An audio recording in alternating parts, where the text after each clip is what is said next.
In the shadow of the Sangre Colorado Mountains, 1883, a woman's hands could summon tearful ballads from a weathered piano at dusk and extinguish a man's life with a perfectly placed bullet before the first light of dawn. Victoria Blackwood had entertained rough crowds across 7 frontier towns since her husband's murder 3 seasons past. But when the infamous Rattlesnake Gang decided to humiliate the solemn piano player, they couldn't possibly know they were. Taunting the woman who'd executed the notorious Calico Jack Donovan while he still had his hand on his holster. Before we jump back in, tell us where you're tuning in from, and if this story touches you, make sure you're subscribed, because tomorrow I've saved something extra special for you. The deadliest shot the Western Territories had seen in a generation, and the widow who'd sworn vengeance on the men who took her husband. Amber lamplight flickered across the worn floorboards of the Iron Horse Saloon, casting long shadows behind the hunched figures of card players and casting a golden halo around Victoria Blackwood's slender silhouette. Her fingers moved with practiced precision across the ivory keys, coaxing a melancholy rendition of Beautiful Dreamer that went largely unappreciated by the saloon's boisterous patrons. At 36, Victoria possessed a striking beauty that she deliberately downplayed, her raven hair always pinned severely beneath a modest hat, her emerald eyes focused on the sheet music before her rather than meeting the gazes of the men who occasionally studied her with curiosity or unwelcome interest. 4 months in Copper Canyon, and Victoria had established herself as nothing more than the piano player, reliable, unremarkable, and practically invisible, despite the haunting melodies that filled the saloon from sundown until the early hours of morning. Her playing was extraordinary, though few bothered to notice the subtle improvisations she wove into even the simplest frontier tunes. To the patrons of the Iron Horse, she was merely functional furnishing, like the spittoons or the mounted elk head above the bar. Her nimble fingers that could pick out complex Chopin pieces were the same ones that could fan a revolver hammer. With deadly accuracy, though none in Copper Canyon had witnessed this particular talent. Marshal Ethan Sullivan was perhaps the only person in town who looked at Victoria differently, stopping by most evenings to request a specific tune and leave. A generous tip. Not that he harbored romantic intentions. Ethan had buried 2 wives and showed no signs of seeking a third.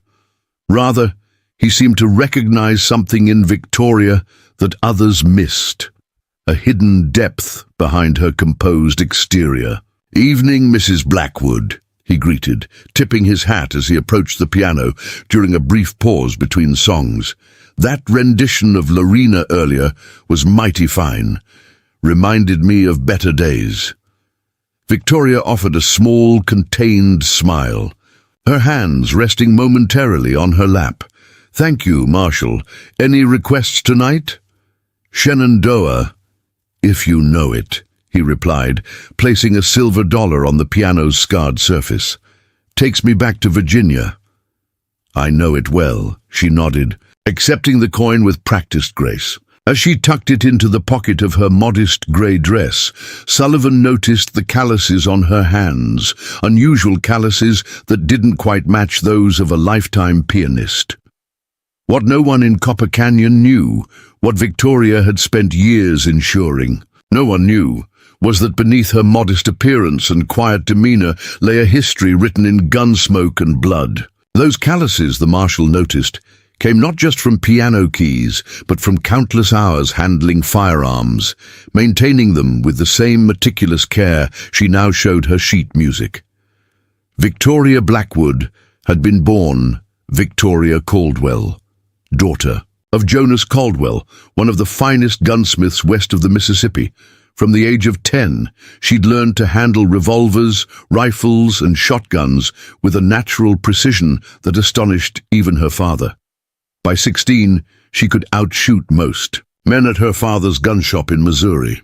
By 20, she'd developed a reputation among those who recognized true talent with a firearm, But that life had transformed when she met and married Thomas Blackwood, a gentle music teacher who brought harmony to her life of precision and steel. Together, they had built a life in Elizabeth City, combining her family's gunsmithing business with a small music school. That peaceful existence had ended brutally 2 years ago when Thomas was murdered in cold blood by the Carson brothers, hired guns working for Harrison Wallace, a railroad magnate with political aspirations who wanted the Blackwoods' prime commercial property.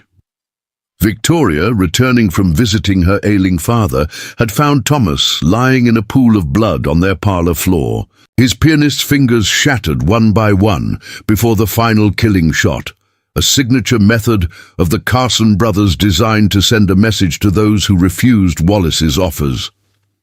That night, Victoria Caldwell Blackwood had disappeared from Elizabeth City.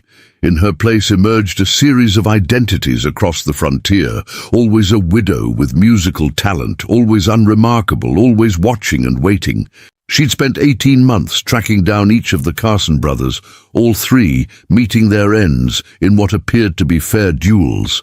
Though witnesses noted the extraordinary speed and accuracy of the grieving widow, she'd left Wallace for last, the puppet master behind her husband's murder.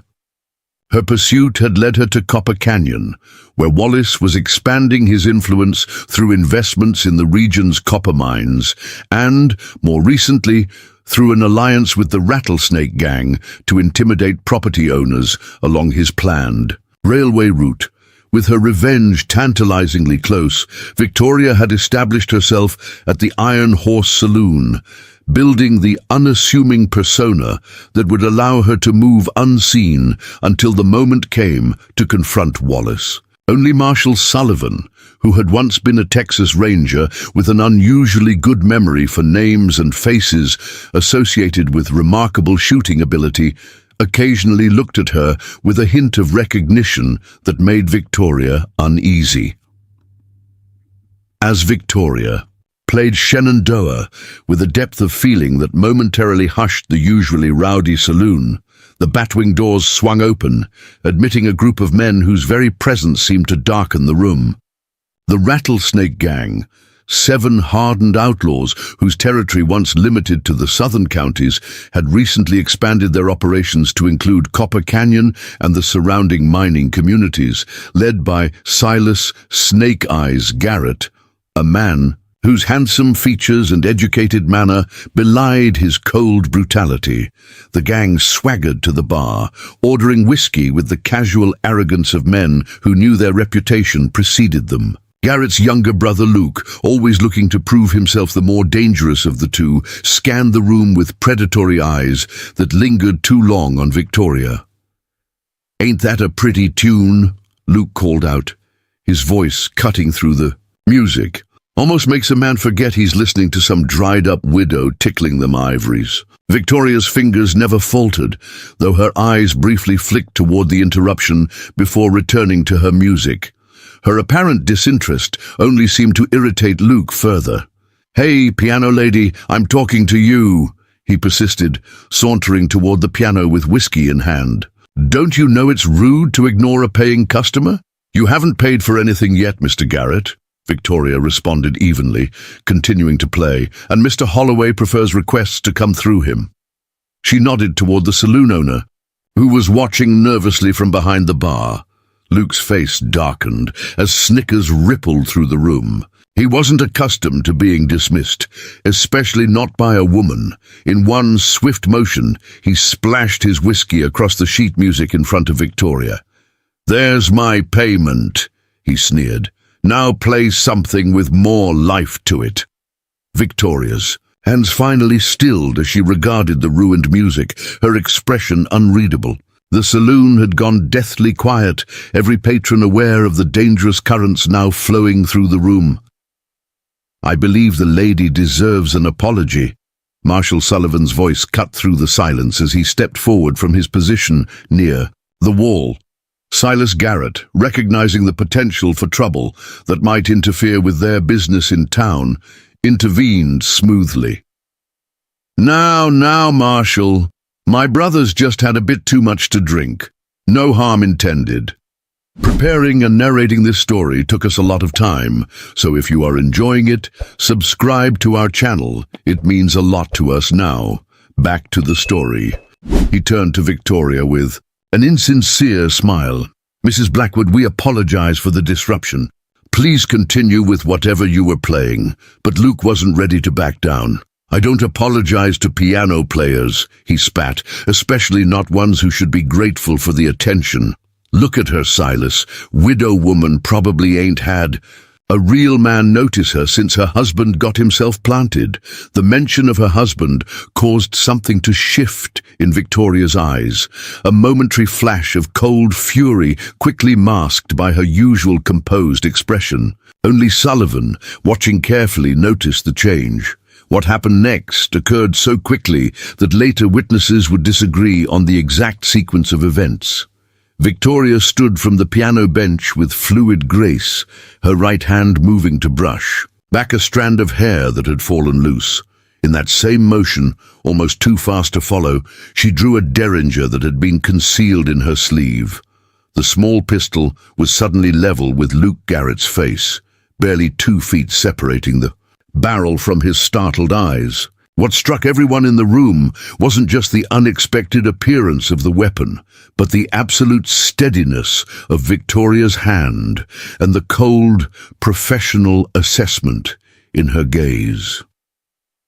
I accept your brother's apology, she said to Luke, her voice carrying clearly through the stunned silence. For 3 heartbeats no one moved. Then Silas placed a restraining hand on his brother's arm, his eyes, never leaving the small but deadly firearm, pointed at Luke's face.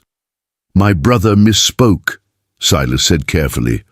We have nothing but respect for musical talent such as yours, Mrs. Blackwood, she supplied, the derringer never wavering. Victoria Blackwood. Another moment of tense silence passed before Victoria lowered the weapon with the same swift grace with which she'd produced it, the derringer disappearing back into her sleeve as she resumed her seat at the piano. Without another word, she began playing Yellow Rose of Texas at a lively tempo as if nothing had happened. The spell broken, the Rattlesnake Gang retreated to a corner table, Silas practically dragging his humiliated brother along. Conversation gradually resumed throughout the saloon, though many glances were cast toward the piano player, seeing her truly for the first time. Marshal Sullivan approached cautiously, keeping his voice low. That was quite a performance, Mrs. Blackwood. Don't believe I've ever seen a draw that's smooth outside of professional gunfighters. Victoria's fingers continued their dance across the keys as she replied quietly, My father believed a woman should know how to protect herself, Marshal. Your father taught you well. Sullivan nodded thoughtfully. But the Garretts aren't men who forget insults easily, especially not public ones. I'm aware, she answered, her eyes now focused entirely on the music before her. But some lessons need teaching regardless of the consequences. As Sullivan returned to his usual spot by the wall, his gaze drifted to the Rattlesnake Gang, huddled in intense conversation. Silas appeared to be counseling patience, while Luke's face was contorted with barely suppressed rage. The marshal didn't need to hear their words to understand that Victoria Blackwood had just made dangerous enemies. What he couldn't know, what no one in Copper Canyon yet realized, was just how completely the Garretts had underestimated the seemingly ordinary piano player. The small demonstration with the derringer had revealed only the tiniest fraction of Victoria's lethal capabilities. If they chose to pursue this grudge, they would be challenging not just an armed widow, but a woman who had already sent 3 notorious gunmen to their graves. As the evening wore on, tensions simmered just below the surface of the saloon's usual activities. Victoria played with apparent unconcern, though those who watched closely might have noticed how her gaze periodically swept the room, always aware of the Rattlesnake Gang's position and movements. She was no stranger to waiting. Patience had been her companion through months of methodical revenge and careful anonymity. By midnight, Silas had finally convinced his brother to leave, though Luke's parting glare promised that the matter was far from settled. As the bat-wing doors swung shut behind them, Victoria allowed herself a small sigh. The confrontation had been inevitable from the moment the Rattlesnake Gang entered Copper Canyon. Men like them couldn't abide anyone they couldn't intimidate, especially not a woman who showed no fear. What troubled her wasn't Luke's wounded pride, but the unwanted attention she'd drawn to herself. For months, she'd cultivated invisibility, becoming the background melody to other people's lives. Now, with one impulsive display, she'd risked everything she'd built. Sullivan's too perceptive gaze told her he was putting together pieces she'd carefully kept separated for nearly 2 years. As the last patron staggered out into the night, and Mr. Holloway counted the evening's earnings, Victoria gathered her remaining sheet music and prepared to return to her modest room above the milliner's shop across the street. "I'll walk you home, Mrs. Blackwood," Marshal Sullivan offered, appearing beside the piano. "After tonight's excitement, it seems prudent." Victoria knew a polite refusal would only heighten his suspicions. "Thank you, Marshal. That's very kind." The night air carried a hint of autumn coolness as they walked the short distance to her lodgings, their path illuminated by moonlight and the occasional glow from windows where lamps still burned. Sullivan maintained a respectful silence until they reached the milliner's side entrance. "Mrs. Blackwood," he said finally, his voice thoughtful. "I've been lawman for nearly 20 years now. Before that, I rode with the Texas Rangers for a decade. In all that time, I've only seen 3 people handle a firearm with the kind of instinctive skill you displayed tonight." Victoria met his gaze steadily. "Is that so?" "It is," he nodded. "One was a Pinkerton agent I knew during the war. Another was a Comanche warrior who could shoot a running rabbit at 50 yards. And the third," he paused, watching her reaction carefully, "was a woman from Missouri who won every shooting contest at the 1876 St. Louis Fair. Victoria Caldwell, I believe her name was." Victoria's expression didn't change, but something in her eyes confirmed Sullivan's suspicion. "Interesting coincidence," she replied evenly. "Indeed," the Marshal agreed. "Particularly since Miss Caldwell later married a music teacher named Thomas Blackwood, who was murdered in circumstances that remain unsolved." Victoria's posture stiffened almost imperceptibly. "You have a remarkable memory, Marshal." "It serves me well in my profession," Sullivan replied. He sighed, removing his hat. "Mrs. Blackwood, I don't know what brought you to Copper Canyon, and I don't need to know. Your past is your own business, but I feel obliged to warn you. The Garretts don't let go of grudges, and they have a particular hatred for anyone who makes them look foolish." Victoria considered her options before responding. "I appreciate the warning, Marshal, but I've handled difficult men before." "I don't doubt it," Sullivan replied. "Just know that if trouble comes, you don't have to face it alone. Not this time." With that, he replaced his hat, nodded respectfully, and turned to leave. Victoria watched him go, her mind already calculating what preparations she would need to make for the inevitable confrontation. The Rattlesnake Gang would come for her. The only questions were when and how many would die before the matter was settled. And somewhere in the shadows lurked Harrison Wallace, the man truly responsible for destroying her life, the man whose days were now numbered, though he didn't yet know it. Victoria entered her room and locked the door behind her, her composed mask finally slipping away. From beneath her bed, she pulled a wooden case secured with a small brass padlock. The key hung on a chain around her neck, concealed beneath her high-collared dress. Inside lay 2 matching Colt peacemakers with pearl grips, her father's wedding gift to her, alongside a leather-bound journal documenting everything she knew about Harrison Wallace and his operations. Tonight's confrontation had accelerated her timetable, but perhaps that was for the best. 2 years was a long time to wait for justice. As Victoria began cleaning her firearms with practiced precision, she allowed herself to remember Thomas, his gentle hands guiding hers across the piano keys, his laughter, his final moments captured in the pool of blood where the Carson brothers had left him. "Soon," she whispered to the empty room, her voice hardening with resolve. "Very soon." Dawn broke over Copper Canyon with the reluctance of a condemned man approaching the gallows. Victoria Blackwood had been awake for hours, seated at her small writing desk beside the window of her rented room. Before her lay a disassembled Colt peacemaker, each piece meticulously cleaned and oiled with the precision of someone performing a sacred ritual rather than a mundane chore. The confrontation with Luke Garrett had forced her hand. She'd maintained her cover for months by being forgettable, the background melody in saloons across the frontier. Now she'd drawn attention, and attention meant danger, not just from the Rattlesnake Gang, but from anyone who might connect Victoria Blackwood to the Caldwell name and the string of dead men she'd left in her wake.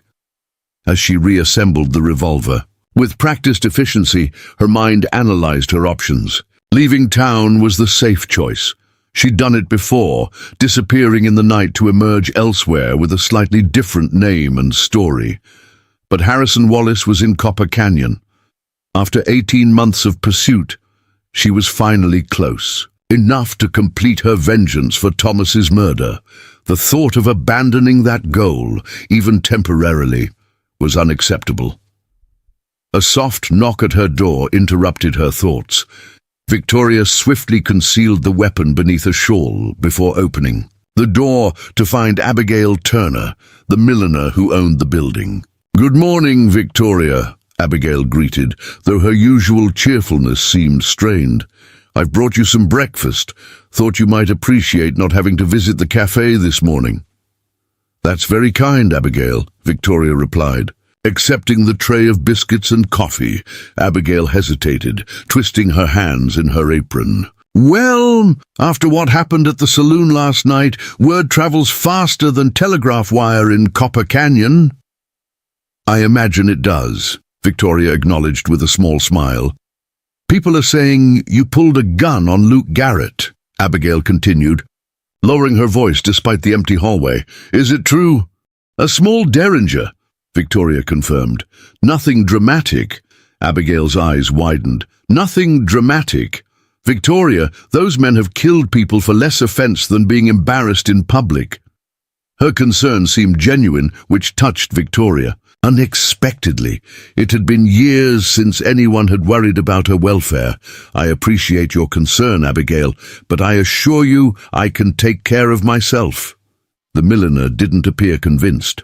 "Marshal Sullivan stopped by earlier, asked me to tell you he'd like to speak with you at your convenience. Also," she hesitated, "there's a man arrived on yesterday's stage, been asking about a piano player matching your description. Said he represents mining interests." Victoria's pulse quickened, though her expression remained unchanged. Wallace rarely traveled without representatives scouting ahead. "Did he give a name?" "Mr. Pinkerton or some such, staying at the Grand Hotel." Victoria nodded calmly, though her mind was racing. Not a Pinkerton agent. That would be too obvious. A lie, but James Pinkerton, Wallace's private secretary, who handled his more delicate negotiations.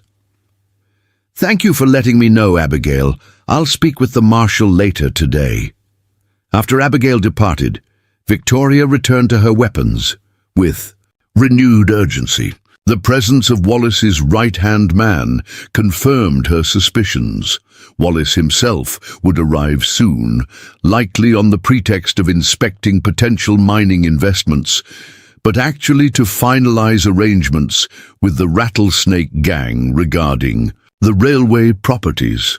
From beneath a loose floorboard, Victoria retrieved a small leather portfolio containing newspaper clippings, property deeds, and witness statements painstakingly collected during her months of investigation. Among these was an article describing Thomas's murder as a tragic home invasion, alongside a deed showing the property's subsequent sale to Wallace's railway company for a fraction of its value. She added a new note documenting Pinkerton's arrival, then carefully replaced the portfolio. Time was growing short. If Wallace followed his usual pattern, he would remain in town only long enough to conclude his business. 3 days at most. She needed to act before he departed, but also needed to neutralize the immediate threat posed by the Rattlesnake gang. By mid-morning, Victoria had changed into a modest blue dress and arranged her hair in her usual practical style before heading to meet with Marshal Sullivan. The streets of Copper Canyon bustled with the usual mix of miners, merchants, and travelers, though she noted how conversations paused as she passed, resuming in whispers once she was beyond earshot. The marshal's office stood at the end of Main Street, a solid stone building that doubled as the town jail. As Victoria approached, she noticed a sleek black carriage parked outside the Grand Hotel across the street, the kind of conveyance that bespoke wealth and influence, with a distinctive silver crest on the door that made her blood run cold. Wallace had arrived earlier than expected. Inside the marshal's office, Sullivan looked up from his paperwork, his expression grave. "Mrs. Blackwood, thank you for coming. Please, have a seat." He gestured to a chair opposite his desk. Victoria remained standing. "I prefer to stand, Marshal. I understand you wish to speak with me." Sullivan studied her for a moment, then nodded. "Luke Garrett filed a complaint this morning. Claims you threatened his life without provocation." "Is that so?" Victoria's tone remained measured. "And what about the witnesses who saw him deliberately ruin my sheet music and insult me? Those witnesses suddenly can't recall the details," Sullivan replied dryly. "Remarkable how a visit from Silas Garrett can affect a man's memory." Victoria wasn't surprised. The Rattlesnake gang's influence in town was considerable, especially among those who feared reprisals. "What does this mean for me, Marshal? Am I to be arrested for protecting myself from harassment?" Sullivan rose from his desk, moving to the window that overlooked the street. "Officially, I've informed Luke Garrett that conflicting accounts make any charges impossible to pursue. Unofficially," he turned to face her, "I'm concerned about your safety. The Garretts aren't known for accepting defeat gracefully, and now they're meeting with Harrison Wallace at the Grand Hotel." Victoria's composure faltered momentarily. "You're certain it's Wallace? Arrived on the morning stage," Sullivan confirmed. "Prominent businessman, railway investor, and, if my sources are correct, a man with numerous connections to unsolved murders and suspicious property acquisitions across 3 territories." "Your sources seem well informed," Victoria observed. Carefully, Sullivan's weathered face revealed nothing. "I make it my business to know who enters my town, especially men with Wallace's reputation. Which brings me to my question, Mrs. Blackwood. Just what is your connection to Harrison Wallace?" The direct inquiry hung in the air between them. Victoria weighed her options, recognizing that Sullivan's knowledge might prove either valuable or dangerous, depending on how much she revealed. "My husband owned property that Wallace wanted," she said finally. "When Thomas refused to sell, Wallace sent men to persuade him. They killed him." Sullivan nodded, as if confirming something he'd already suspected. "The Carson brothers. All. 3 dead within the past year, each one outdrawn in what witnesses described as fair fights." "Some might call that justice," Victoria replied evenly. "And some might call it vengeance," Sullivan countered. "Either way, I suspect Wallace is your real target, not the Garretts." Victoria didn't confirm or deny this assessment. "The Garretts made themselves my concern last night, regardless of my prior interests." The Marshal sighed, running a hand through his graying hair. Mrs. Blackwood, I've spent my life upholding the law, imperfect as it sometimes is. If you're planning what I think you're planning, I should arrest you right now." "But you won't," Victoria stated with certainty. "No," Sullivan agreed reluctantly, "because I've seen too many men like Wallace escape proper justice through money and influence, but I won't stand by and watch you throw your life away on a vendetta either." Their conversation was interrupted by the office door swinging open. A young deputy stepped inside, his expression urgent. "Marshal, there's trouble at the Iron Horse. Luke Garrett's threatening Holloway, saying if the piano player doesn't show for work tonight, they'll burn the place down." Sullivan grabbed his hat. "Stay here," he instructed Victoria firmly. "This doesn't concern you yet." "Everything involving the Garretts concerns me now," she replied, already moving toward the door. The scene at the Iron Horse Saloon unfolded, like a carefully staged play, with Luke Garrett as the bombastic villain. He stood atop a table, revolver drawn, while Holloway cowered behind his bar. Several Rattlesnake gang members lounged nearby, clearly enjoying the spectacle. "All I'm saying, Holloway," Luke projected his voice for the benefit of the gathering crowd, "is that your piano player better show tonight, or we might just decide this establishment is a fire hazard." Marshal Sullivan pushed through the batwing doors, Victoria close behind him, despite his objections. "That's enough, Garrett. Put that gun away before someone gets hurt." Luke's gaze shifted from Sullivan to Victoria, a malicious smile spreading across his face. "Well now, look who's here, the high and mighty widow woman herself." He jumped down from the table, approaching with exaggerated courtesy. "Just the lady we've been waiting for." Victoria remained perfectly still, her expression impassive despite the alarm bells ringing in her mind. Luke was playing to the crowd, establishing Victoria as the instigator in the public's perception. A clever move, likely orchestrated by his more calculating brother. "Mr. Holloway is under no obligation to employ me," Victoria stated clearly. "If my presence is causing difficulties for his business, I'll gladly tender my resignation." Holloway looked relieved at this potential resolution, but Luke wasn't satisfied. "Oh, it's too late for that. See, you made me look bad in front of everybody.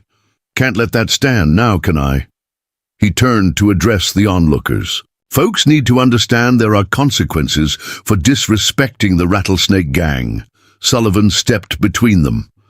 "Whatever grievance you think you have, Garrett, it doesn't justify threatening to burn down a business or harassing a lady." "Lady?" Luke scoffed. "This one's no lady. She's a gunslinger hiding behind a piano and a pretty face." Murmurs rippled through the crowd. Victoria realized Luke's strategy now. He was publicly challenging her reputation, forcing her to either back down and appear guilty or respond and confirm his accusations. "If Mrs. Blackwood is indeed skilled with firearms," Sullivan interjected, "diplomatically that's her private business and no crime. Now clear out of here, all of you, before I start making arrests." Luke holstered his weapon with deliberate slowness. "No need for that, Marshal. We're just having a friendly conversation." He tipped his hat mockingly toward Victoria. "See you tonight, piano lady. I've got a special request picked out just for you."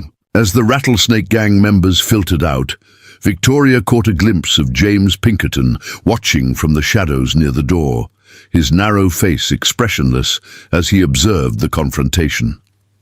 Their eyes met briefly before he slipped away, doubtless to report back to Wallace. Sullivan turned to Victoria once the saloon had largely emptied. "You see what they're doing? They're setting you up, pushing you toward a public confrontation where they can claim self-defense." "I'm aware of the strategy, Marshal," Victoria replied coolly. "It's not the first time I've encountered it." Holloway approached nervously, wringing a bar rag between his hands. "Mrs. Blackwood, I can't afford trouble with the Garretts. Maybe it's best if I don't return tonight," Victoria finished for him. "I understand, Mr. Holloway. You have a business to protect," The saloon keeper looked relieved and ashamed in equal measure. "It's nothing personal, you understand. It's just business," Victoria nodded. "No need to explain." As they left the saloon, Sullivan kept pace beside her. "You realize this changes things. The Garretts are accelerating their timeline, likely at Wallace's instruction." "Yes, Victoria. Agreed. They want to eliminate me before I become a problem, for whatever they're planning. The question is, what are they planning that's important enough to risk public violence?" Sullivan mused. "Wallace doesn't move unless there's significant profit involved." Victoria had been wondering the same thing. How many properties along the proposed railway route have experienced trouble recently? Sullivan's eyes narrowed thoughtfully. At least 5 homesteads and 2 businesses have reported threats or vandalism. The Jensen place burned down last month, officially an accident with a cooking fire. And I imagine all those properties are now available for purchase at reduced prices, Victoria suggested. Most already sold to shell companies that I suspect lead back to Wallace, Sullivan confirmed. But there's more to it than just the railway. There's talk of silver being discovered in the North Canyon, enough to make the railway connection 10 times more valuable. This new information shifted Victoria's understanding of Wallace's urgency. A silver discovery would explain why he'd arrived personally, rather than managing affairs through intermediaries. It also meant his stay in Copper Canyon might extend beyond her initial estimate, giving her more time to plan her approach. Their conversation paused as they reached the milliner's shop. Sullivan glanced up and down the street before speaking. "Again, what will you do now?" Victoria considered the question carefully. "Tonight, I'll play the piano as expected." Walking straight into their trap? Sullivan looked skeptical. "Sometimes the best way to disarm a trap is to spring it deliberately," Victoria replied. "But I'll need information first.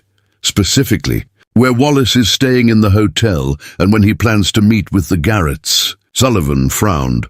"I'm not sure I should be involved in whatever you're planning."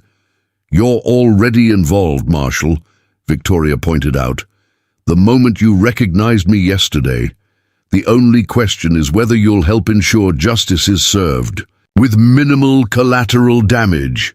"Justice, not vengeance?" Sullivan pressed. Victoria met his gaze directly. "Can there be one without the other when the law fails those it should protect?" The Marshal didn't answer immediately, wrestling with the moral complexity of the situation. Finally, he nodded. "Wallace is in the suite on the top floor, eastern corner. The Garretts are meeting him there tonight at 8. "Thank you," Victoria said simply. "I never gave you that information," Sullivan added. "And whatever happens, innocent people don't get caught in the crossfire." "That's my condition." "Agreed," Victoria replied. "I've never sought to harm anyone but those directly responsible." As Sullivan departed, Victoria entered the milliner's shop, her mind already formulating a strategy. The Garretts expected her at the saloon tonight, creating the perfect opportunity to investigate Wallace's suite while they were occupied elsewhere. Yet she couldn't simply fail to appear at the Iron Horse. That would immediately raise alarms. She needed a diversion, something that would allow her to be in 2 places simultaneously. As Victoria climbed the stairs to her room, an idea began to take shape. There was one person in town who might be willing to help her, someone with reasons of her own to see the Garretts and Wallace brought to justice. Lucy Holloway, the saloon keeper's daughter and accomplished pianist in her own right, had lost her husband to the Rattlesnake Gang's violence the previous winter. With the right inducement and assurances of safety, Lucy might be persuaded to take Victoria's place at the piano for just long enough to create the necessary window of opportunity. Victoria smiled grimly as she unlocked her door. The game had changed, but she had been adapting to changing circumstances since the day she found Thomas murdered in their parlor. Tonight would require perfect timing and execution. But if successful, it would bring her one step closer to completing the vengeance she had sworn over her husband's broken body. As she closed the door behind her, Victoria's gaze fell on her wedding band, the gold gleaming dully in the afternoon light. "Soon," she whispered, the familiar promise taking on new urgency. "Very soon now, Thomas." Lucy Holloway's modest home stood at the edge of Copper Canyon, far from the saloon her father operated, but not distant enough to escape its influence on her life. Victoria approached the whitewashed cottage with measured steps, rehearsing her proposition in her mind. Convincing a grieving widow to participate in a dangerous deception would require both honesty and discretion. Lucy answered the door on the second knock, recognition and surprise flashing across her youthful face. At 26, she was a decade younger than Victoria, her once vibrant beauty now shadowed by grief. "Mrs. Blackwood." "This is unexpected," Lucy said, automatically smoothing her apron. "Father didn't mention you'd be visiting." "Your father doesn't." "No, I'm here," Victoria replied. "May I come in? What I have to discuss is rather sensitive." Curiosity overcame caution, and Lucy stepped aside to allow Victoria entry. The interior of the cottage revealed modest but comfortable furnishings, with a small piano positioned prominently in the parlor, clearly the household's prized possession. Photographs adorned the mantelpiece, including one of Lucy beside a handsome young man in a miner's clothes, their expressions radiating happiness. "Michael," Lucy explained, following Victoria's gaze, "taken 3 days before he confronted Silas Garrett about the protection money he was demanding from the miners." Victoria nodded solemnly. "I heard what happened. I'm truly sorry for your loss." "Everyone's sorry," Lucy replied with unexpected bitterness. "But being sorry doesn't bring Michael back, and it doesn't put Garrett behind bars." "No," Victoria agreed. "Justice for men like the Garretts rarely comes through conventional channels." Lucy's eyes narrowed slightly. "What exactly did you come here to discuss, Mrs. Blackwood?" Victoria decided direct honesty was her best approach. "I need your help to access Harrison Wallace, the man who employs the Garretts for his dirty work. Tonight, while they expect me at the saloon, I intend to gather evidence from Wallace's hotel room linking him to numerous crimes, including several murders." Lucy stared in disbelief. "You want to break into Wallace's room? Are you mad?" "Not mad," Victoria corrected calmly. "Determined.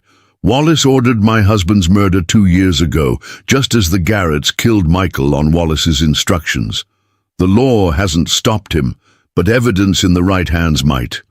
"What does this have to do with me?" Lucy asked warily. "I need someone to take my place at the piano tonight, someone who can play well enough that from a distance and in poor light, the Garretts won't immediately realize it isn't me."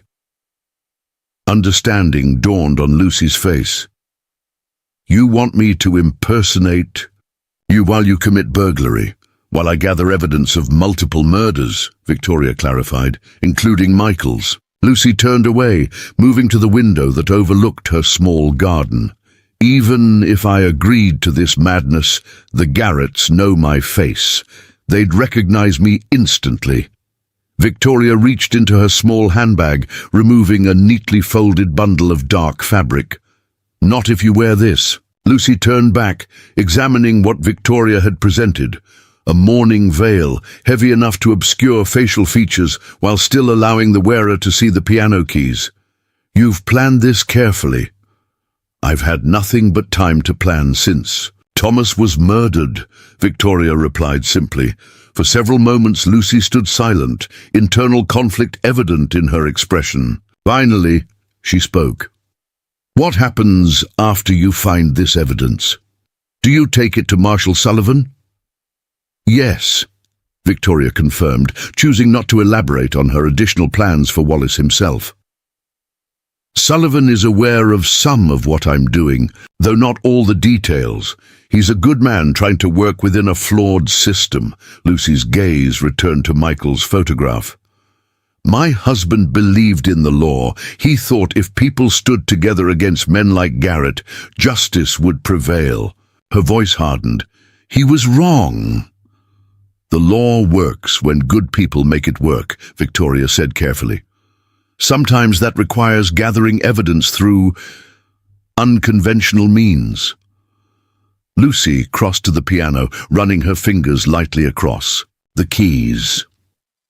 I haven't played publicly since before Michael died. From what I've heard, you were quite accomplished.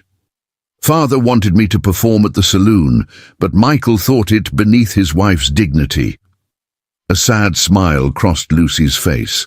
He had such old-fashioned notions about protecting me. Victoria understood the moment of decision had arrived. Will you help me, Mrs. Holloway? Not just for my husband or for yours, but for everyone who's suffered under Wallace's influence. Lucy squared her shoulders, resolution replacing uncertainty. What exactly would I need to do? Victoria explained her plan with meticulous precision. Lucy would arrive at the saloon shortly before 8, already wearing the mourning clothes and veil that Victoria typically donned for evening performances. She would play for exactly 1 hour, long enough for Victoria to access Wallace's room during his meeting with the Garretts, but not so long that close scrutiny might reveal the deception. Keep your head slightly bowed as I do, Victoria instructed. The lighting near the piano is poor, which works to our advantage. Play melancholy pieces early in the evening. They require less movement that might betray the difference in our styles. Lucy listened intently, occasionally asking practical questions that revealed a sharp intelligence beneath her quiet demeanor. And if something goes wrong, if they discover the switch? Marshal Sullivan will be present, Victoria assured her. At the first sign of trouble, signal him by playing Barbara Allen. He'll know to intervene immediately. As they finalized arrangements, Victoria found herself impressed by Lucy's composure. Grief had not broken this young widow, but tempered her, creating a resilience that mirrored Victoria's own transformation after Thomas's death. I'll need to practice some of your regular pieces, Lucy decided, seating herself at the piano. My style is naturally more exuberant than yours, Victoria nodded. I've noticed you favor Chopin when you play. I tend towards simpler frontier ballads, though with certain embellishments my father-in-law taught me. For the next hour, Victoria demonstrated her particular playing style, while Lucy mimicked it with impressive accuracy. The younger woman was indeed talented, quickly adapting her technique to match Victoria's more restrained approach. You could have performed professionally, Victoria observed, as Lucy perfectly executed a difficult passage. Lucy's fingers stilled on the keys. Michael used to say the same thing. He saved for years to buy this piano, dreaming of the day we'd have children to teach. She closed the instrument's lid gently. Dreams die so easily in places like Copper Canyon. Not all dreams, Victoria replied softly. Some transform into purposes that sustain us through the darkest times. As Victoria prepared to leave, Lucy asked the question that had clearly been troubling her. If Wallace truly is behind all this evil, why haven't you simply dealt with him as you did with the Carson brothers? Victoria paused at the door, surprised by Lucy's directness. Wallace is careful never to expose himself directly. He operates through intermediaries, maintains powerful allies, and ensures any direct action against him would be attributed to common criminality rather than justice. She met Lucy's gaze steadily. Before he dies, he must be exposed for what he is. Otherwise, another Wallace will simply take his place. Lucy nodded slowly. I understand. I'll see you tonight at the Iron Horse. Victoria departed, her mind already shifting to the next phase of her plan. Lucy's assistant solved one problem, but accessing Wallace's hotel suite during his meeting with the Garretts presented its own challenges. For that, she needed additional information about the Grand Hotel's layout and security. The afternoon sun hung low in the sky as Victoria made her way to Copper Canyon's modest church, where Reverend Samuel Johnston was known to offer counsel to all who sought it, regardless of their religious devotion. More importantly for Victoria's purposes, Samuel had worked as a clerk at the Grand Hotel before finding his religious calling, and his brother still served as the night manager. The church stood empty when Victoria entered, though candles were lit near the altar, suggesting the Reverend's presence somewhere nearby. She moved quietly down the center aisle, her footsteps echoing in the silent space. "Mrs. Blackwood," came a voice from the small side chapel. "Twice in 1 week. I'm honored by your sudden spiritual interest." Victoria turned to find Reverend Johnston emerging from the vestry, his kind face creased in a knowing smile. At 40, Samuel Johnston had the weathered appearance of someone who had experienced life's harshness before finding peace. "My interest today is more practical than spiritual, Reverend," Victoria admitted. "The best spiritual journeys often begin with practical concerns," he replied, gesturing for her to be seated on a nearby pew. "How may I help you?" Victoria chose her words carefully. "I understand you once worked at the Grand Hotel." "For 7 years, he confirmed, "before I heard a calling of a different nature. I need information about the hotel's top floor, specifically the eastern corner suite, and potential ways to access it discreetly." Johnston's expression remained neutral, though his eyes sharpened with interest. "That's an unusual request from a piano player. The East Suite is typically reserved for the hotel's most distinguished guests, like Harrison Wallace," Victoria supplied. "Ah," the Reverend nodded, understanding dawning. "Mr. Wallace. A man whose name seems connected to much suffering in our community." Victoria didn't pretend ignorance. "You've heard the rumors." "Reverends hear more than rumors, Mrs. Blackwood. We hear confessions, spoken and unspoken. We comfort widows and orphans. We bury the dead and console those left behind."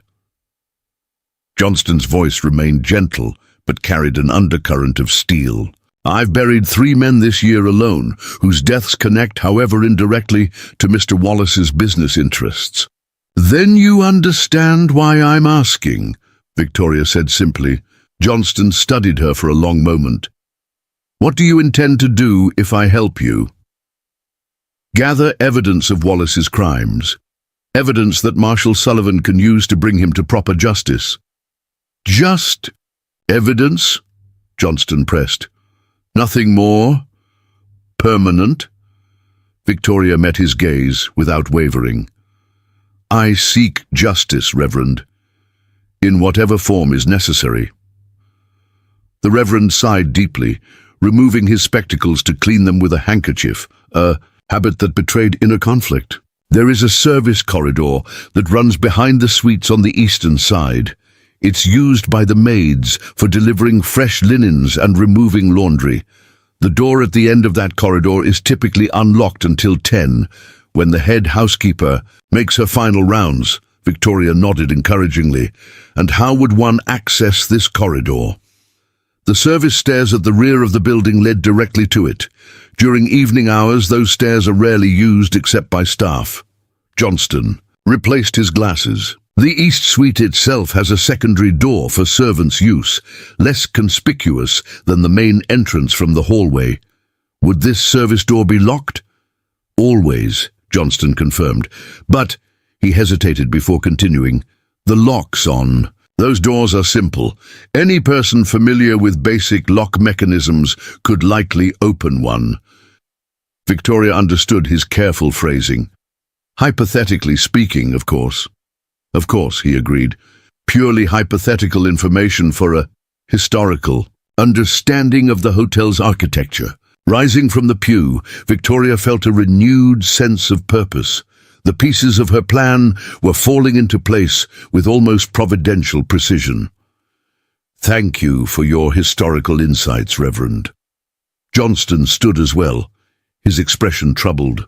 "Mrs. Blackwood, Whatever justice you seek, please remember that vengeance belongs to the Lord. So we're taught, Victoria replied quietly. But sometimes I believe the Lord works through human hands. The Reverend couldn't quite suppress a sad smile. That is remarkably similar to what Michael Holloway said before he confronted Silas Garrett. Michael. Holloway acted openly alone and unprepared, Victoria noted. I don't intend to make the same mistakes. As Victoria reached the church door, Johnston called after her. My brother Thomas works tonight. If you were to encounter him during your historical explorations, mentioning my name might prove beneficial. Victoria paused, surprised by this implicit assistance. I'll remember that, Reverend. Outside, the sun had almost disappeared behind the western mountains, casting long shadows across Copper Canyon's main street. Victoria moved purposefully toward the gunsmith's shop, where her final preparations awaited. The elderly proprietor, Edwin Clark, had been a friend of her father's years ago, though he hadn't yet recognized Victoria behind her widow's facade. The shop bell jingled as she entered. Clark looked up from his workbench, his gnarled hands pausing on the rifle he was repairing. Mrs. Blackwood. Unusual to see a lady in my establishment, especially at this hour. I require specialized equipment, Mr. Clark, Victoria replied. I was told you might be able to assist discreetly. Clark's bushy eyebrows rose slightly. What sort of equipment would a piano player need from a gunsmith? Rather than answering directly, Victoria removed her right glove, extending her hand, palm upward. My father always said you could identify a serious shooter by their calluses. The old gunsmith took her hand, examining it with professional interest. His eyes widened in recognition. These aren't just any shooter's calluses. These are... He looked up sharply, studying her face with new intensity. Good Lord, Jonas Caldwell's girl? Victoria nodded, relieved that her gamble had paid off. Victoria Caldwell Blackwood now. I heard Jonas passed 3 years ago, Clark said solemnly. Fine gunsmith, better friend. He spoke highly of you as well, Victoria replied.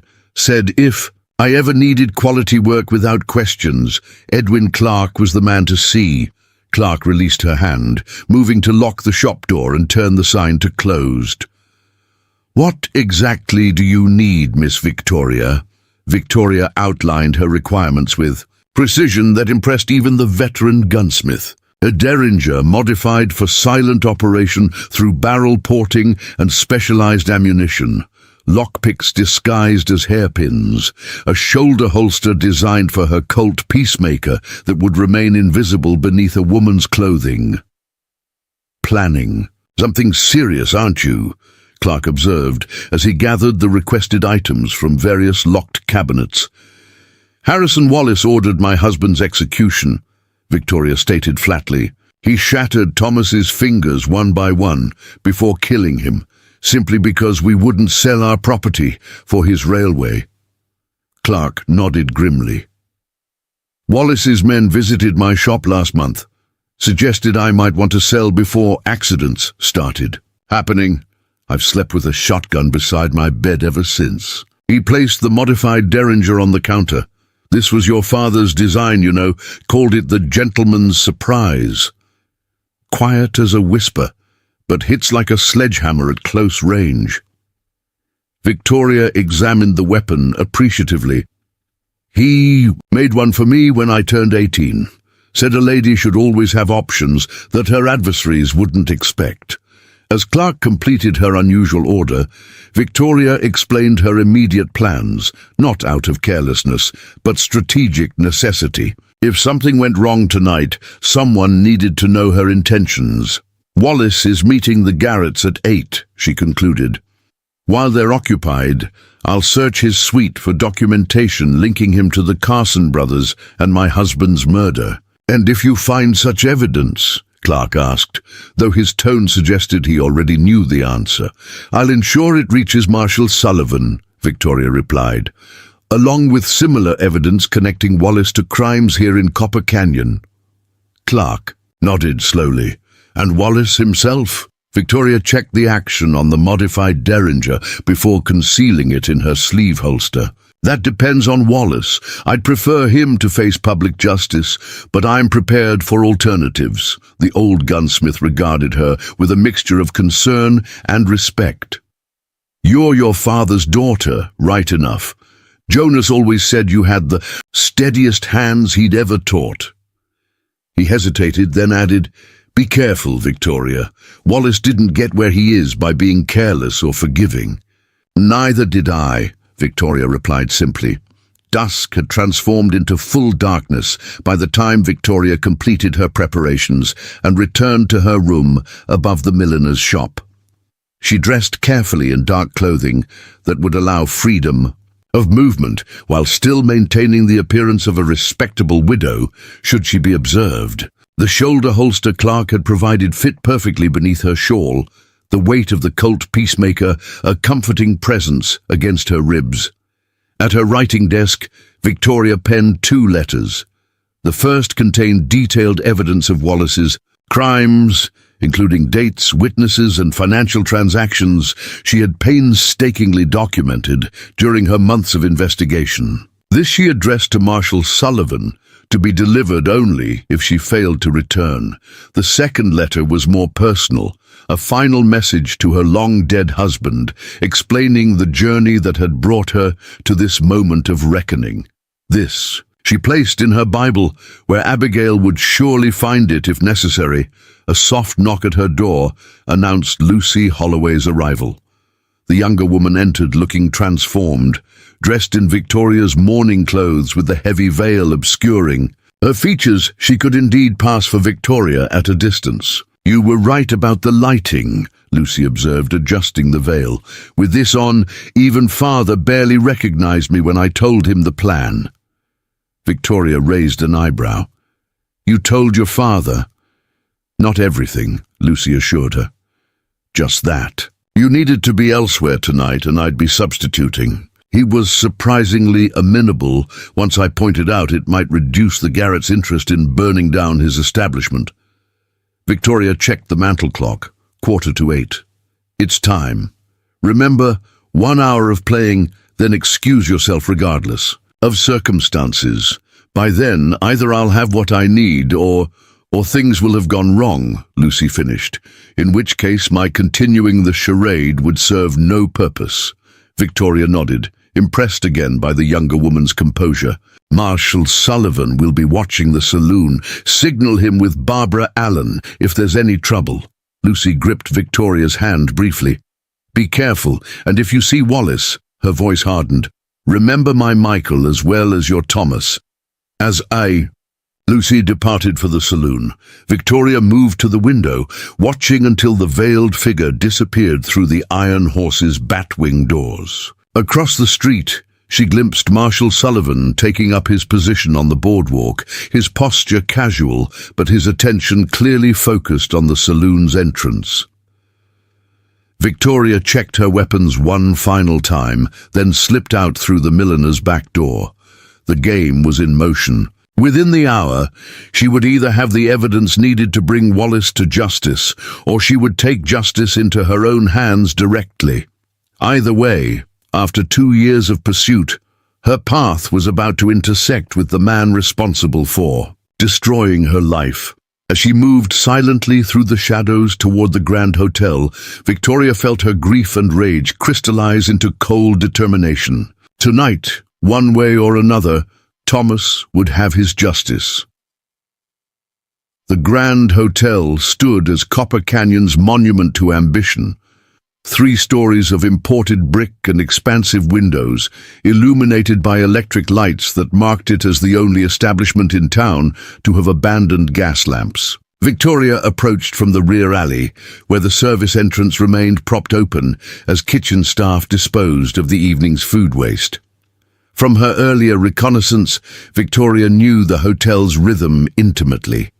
At this hour, most staff would be occupied with the evening meal service in the dining room, leaving the back corridors relatively deserted. Still, she waited patiently in the shadows, counting the minutes until the kitchen porter stepped outside for his customary cigarette break. The moment he disappeared around the corner, Victoria slipped inside, her dark clothing allowing her to blend with the dimly lit service corridor. She moved with practiced stealth, pausing at intersections to listen for approaching footsteps before continuing her ascent via the narrow service stairs. The top-floor corridor stretched before her, carpeted in faded crimson that muffled her. Footsteps. Victoria oriented herself quickly, east wing to the right where Wallace's suite awaited. From the opposite direction came the faint sounds of the Garretts' arrival, their voices carrying through the main hallway as they approached. Wallace's quarters. Perfect timing. Victoria pressed herself into an alcove as Luke Garrett's distinctive drawl echoed down the corridor. "Still say we should have dealt with the piano player directly," he was complaining. "Quick bullet. Problem solved." "And alert the marshal to our larger plans," came Silas's measured response. "Think, Luke. Wallace wants this handled properly, with no unnecessary attention." The voices faded as they entered Wallace's suite through the main door. Victoria counted to 30, then moved swiftly toward the service entrance that Reverend Johnston had described. The narrow door was tucked discreetly into the wall pattern, almost invisible unless one knew to look for it. The lock yielded to her pick after 15 seconds of careful manipulation, a simple pin and tumbler mechanism that her father had taught her to defeat as a child. Victoria eased the door open just enough to slip through, finding herself in a small antechamber that connected to the suite's main rooms. Voices drifted through the partially open door ahead, Wallace's cultured tones instantly recognizable even before she caught a glimpse of him through the crack. She had seen his photograph countless times during her investigation, studied the newspaper clippings that showed his confident smile at charity events and railway openings. Yet nothing had prepared her for the visceral hatred that surged through her veins at the sight of the man himself. Harrison Wallace stood with his back to the service entrance, impeccably dressed in a tailored suit that emphasized his commanding physical presence. At 50, he still maintained the robust frame that had once made him a formidable boxer in his youth, before he channeled that aggressive energy into business conquests. His silver-streaked dark hair was perfectly groomed, and his hands, the hands that had ordered the brutal execution of her beloved Thomas, gestured emphatically as he addressed the Garrett brothers. "Gentlemen, time grows short," Wallace was saying. "The silver discovery changes everything. If word reaches Denver before we've secured the remaining properties along the canyon rim, competitors will drive prices beyond even my resources." "We've persuaded most of the holdouts," Silas reported. "Only the Clark property and the old Henderson place remain problematic." "Persuasion has failed," Wallace dismissed. "More direct methods are now required." He moved to a sideboard where a crystal decanter awaited, pouring amber liquid into 3 glasses. "The railway commissioner arrives tomorrow. By then, I need clear title to every property on this map." Victoria shifted slightly for a better view, seeing Wallace gesture toward a large survey map spread across a mahogany table. The movement caused a floorboard to creak beneath her foot, barely audible, but enough to alert the keen ears of Luke Garrett. What was that? He turned toward the service door, hand dropping to his holster. Victoria froze, holding her breath, as Wallace casually intervened. "The hotel was built cheaply, despite its grand appearance," he remarked. "The staff are constantly moving through. These walls like mice. Ignore it." He handed each Garrett a glass. "Now, regarding the piano player who's caught your interest." Victoria exhaled silently, her heart pounding as she maintained her position.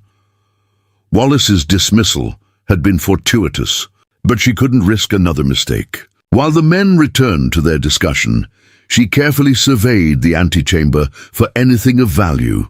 The space served as Wallace's private office while in Copper Canyon. A portable writing desk occupied one corner, its surface covered with Correspondence and legal documents. Victoria slipped silently toward it, her trained eyes quickly scanning the papers for anything relevant to her quest. A leather folio marked Carson Brothers immediately seized her attention. With trembling fingers, she opened it to reveal exactly what she had sought for 2 years, financial records showing payments to the three brothers, including a specific entry dated the day of Thomas's murder. More damning still, a letter from James Pinkerton referenced the Blackwood matter being permanently resolved, with Wallace's handwritten response. Excellent. Ensure no connection can be traced. Similar methods will be required for the Holloway situation. Victoria struggled to control her breathing as rage threatened to overwhelm her. Here was the evidence, explicit and undeniable, linking Wallace directly to Thomas's murder and to Michael Holloway's death. She carefully removed these pages, tucking them into the hidden pocket Clark had sewn into her dress. Her attention turned to the map Wallace had indicated. It detailed property ownership throughout Copper Canyon, with particular emphasis on land. Along the proposed railway route, red marks indicated properties already acquired, while several locations were circled in black, including the gunsmith's shop and what appeared to be the church property. Notes in the margin indicated resistant to negotiation and scheduled for resolution. A separate document beneath the map outlined a timeline for acquiring these final properties, with tomorrow's date marked for clearing obstacles ahead of the Railway Commissioner's inspection. The implications were clear. Wallace planned a night of coordinated violence, using the Rattlesnake Gang to eliminate any remaining opposition to his plans. Victoria carefully extracted this document as well, adding it to her growing collection of evidence. As she prepared to retreat, her gaze fell upon Wallace's open ledger book. The most recent entry caused her blood to freeze in her veins. L. Holloway, 50 zirhans, information. Before she could process this betrayal, the conversation in the main room shifted to a topic that demanded her immediate attention. I still don't understand why we can't just kill the piano player, Luke was insisting. She's clearly trouble. Wallace sighed with the patience of a man explaining simple concepts to a child. Because Mrs. Victoria Blackwood, or should I say, Victoria Caldwell, isn't just any widow with a grudge. She's methodically eliminated the Carson brothers over the past 18 months, making each death appear as a fair fight or unfortunate accident. The shock of hearing her true name from Wallace's lips nearly caused Victoria to gasp aloud. He knew. Somehow, he'd discovered her identity and her vendetta. She trained under Jonas Caldwell, perhaps the finest shooting instructor in 3 territories. Wallace continued, If you confront her directly, I guarantee you'll be dead before you clear leather.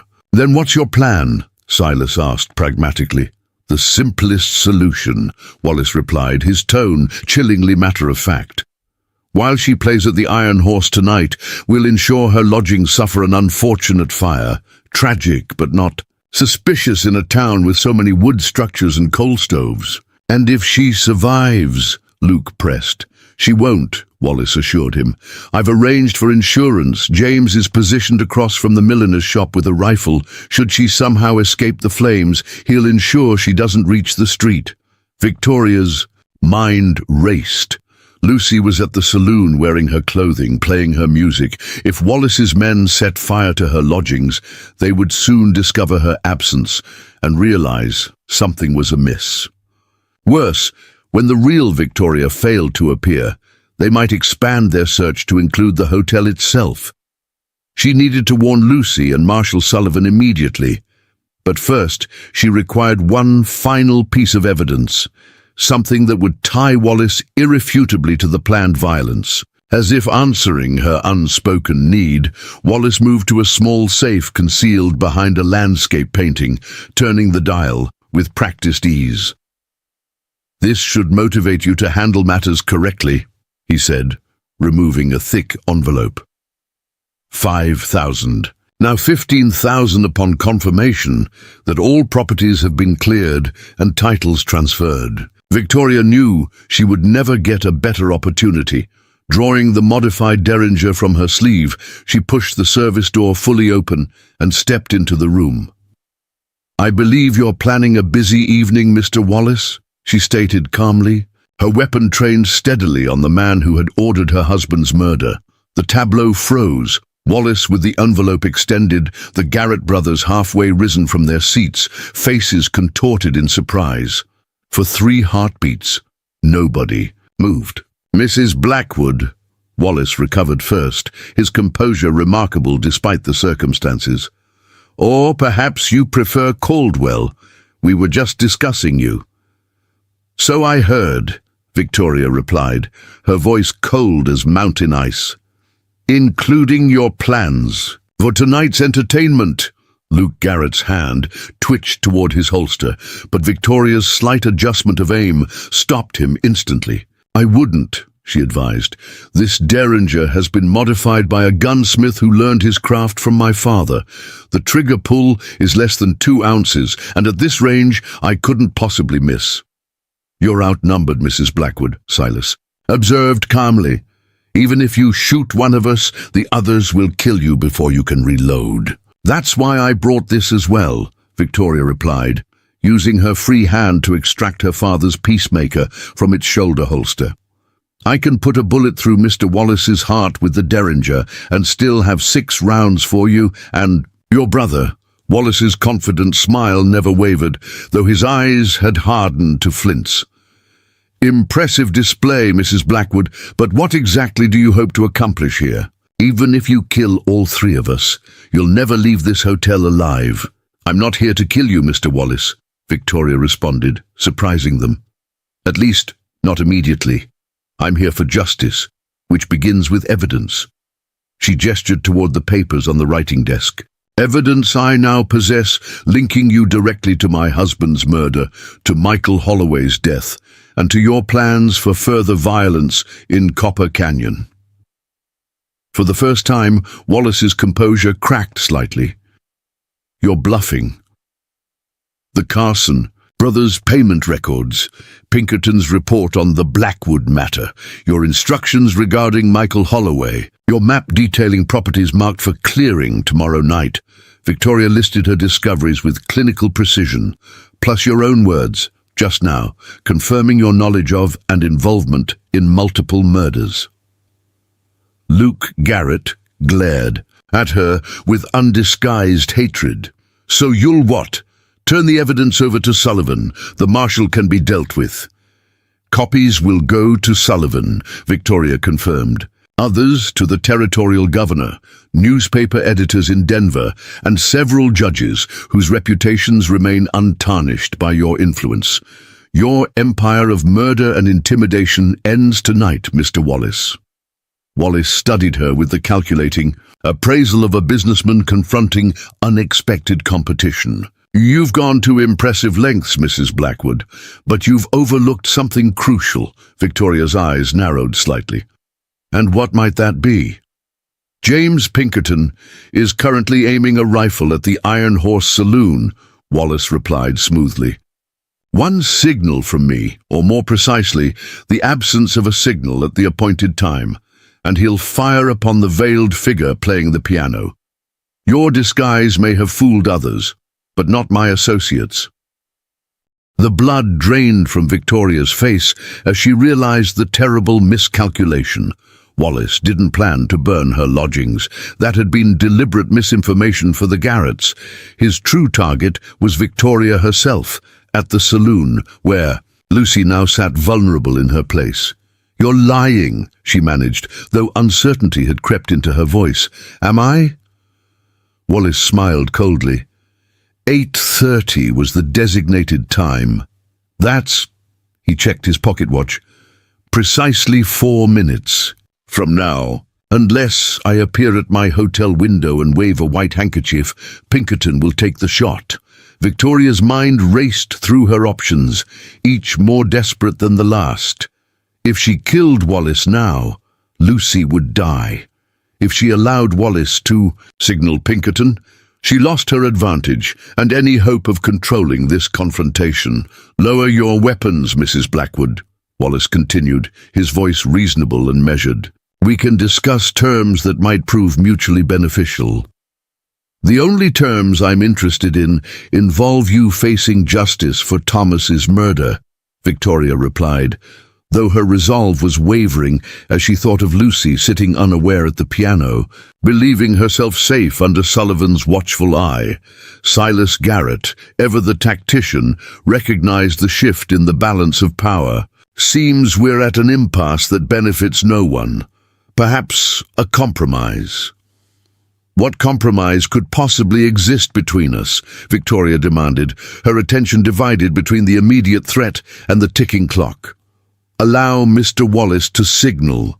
"His man," Silas suggested reasonably. "Prevent the death of whoever you've placed at the piano in your stead. In exchange, we discuss your evidence and potential arrangements that don't end with everyone in this room dead." Victoria hesitated, precious seconds slipping away.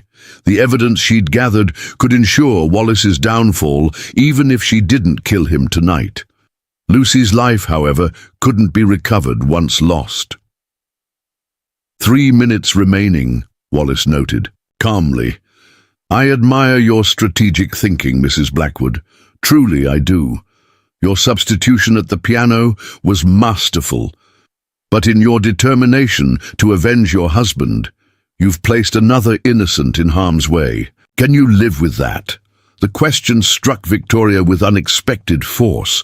In her single-minded pursuit of justice for Thomas, had she become what she despised? A person willing to sacrifice innocent lives for personal vengeance? 2.5 minutes. Wallace continued relentlessly. "What will it be, Mrs. Blackwood? Justice at any cost, or mercy for the innocent?" Victoria made her decision. "Signal your man, Wallace, then we'll discuss terms."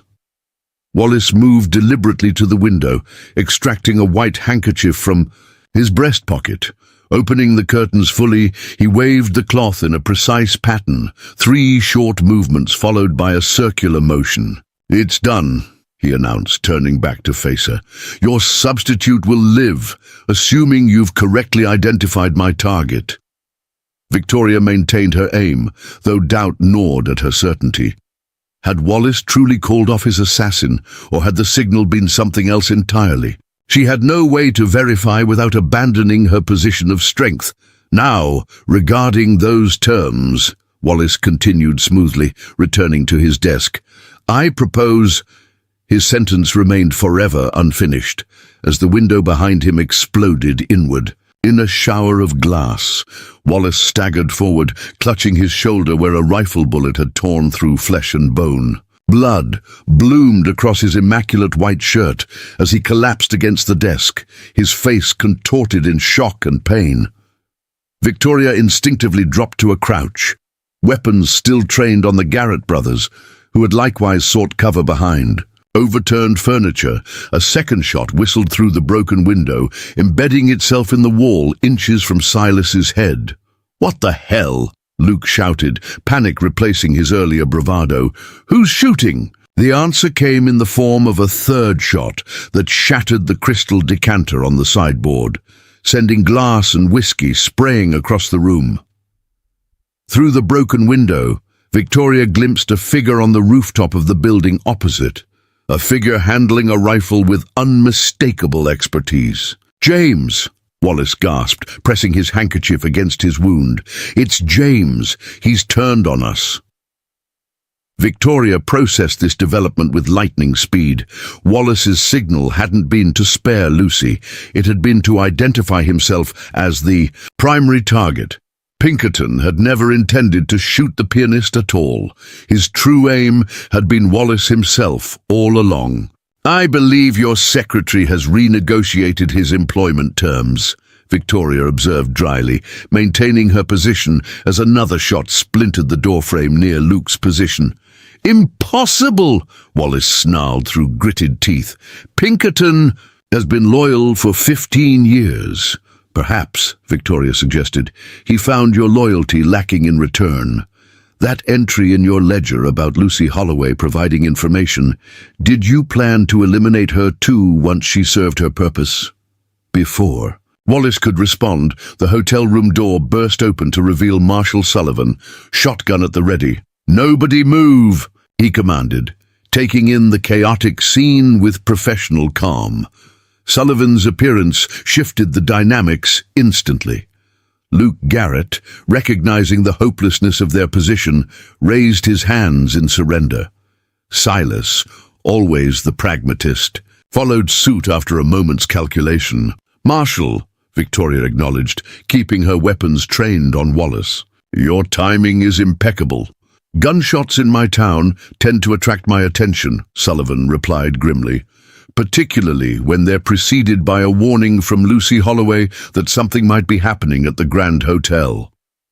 Victoria allowed herself a small smile of appreciation for Lucy's intuition. "Wallace is wounded, but not critically. I have evidence linking him directly to multiple murders, including Thomas Blackwood and Michael Holloway." Sullivan nodded, moving further into the room while keeping his shotgun leveled. "And the shooter across the street, James Pinkerton, Wallace's secretary," Victoria explained, "apparently pursuing his own agenda tonight." As if to confirm her assessment, another shot cracked through the night air, this one striking the floor. Near Wallace's feet, a warning, not an assassination attempt, Sullivan gestured for Victoria to secure Wallace while he covered the Garrett brothers.